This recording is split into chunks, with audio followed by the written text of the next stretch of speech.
આપનો પરિચય? મારું નામ પીનલ વી પટેલ, બાપા સીતારામ પ્રાથમિક શાળા ક્રમાંક 300 માં આચાર્ય તરીકે ફરજ બજાવી રહી છું.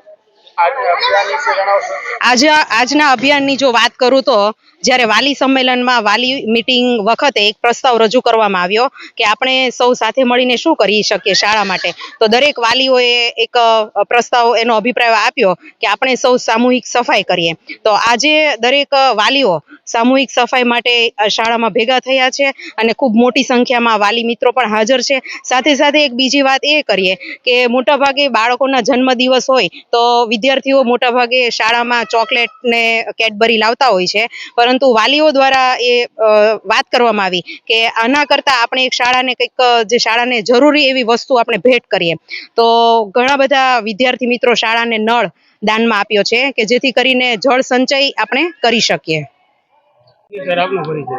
મારું નામ વિનોદ ગજેરા છે, નગર શિક્ષણ સમિતિનો હું સદસ્ય છું.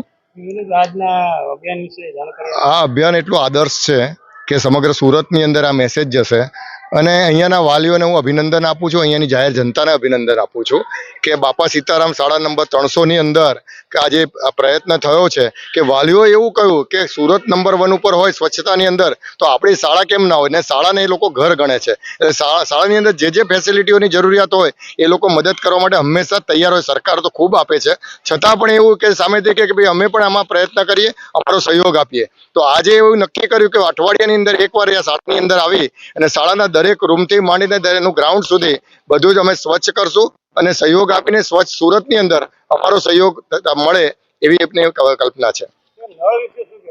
આ નળની અંદર એવું છે કે શાળાની અંદર બંને શાળાની અંદર મળીને લગભગ 3500 થી વધારે વિદ્યાર્થીઓ છે.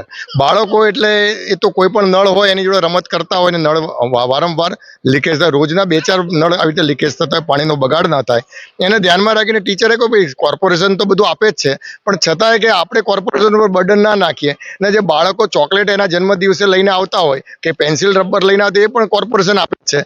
તો કે આપણે એવું કરીએ કે જેને જન્મદિવસ હોય એને જેને લોખંડનો નળ જે 5-10 રૂપિયાનો આવતો હોય એને આપવો હોય તો એ ફરજિયાત નથી, પણ મરજિયાત રીતે આપે.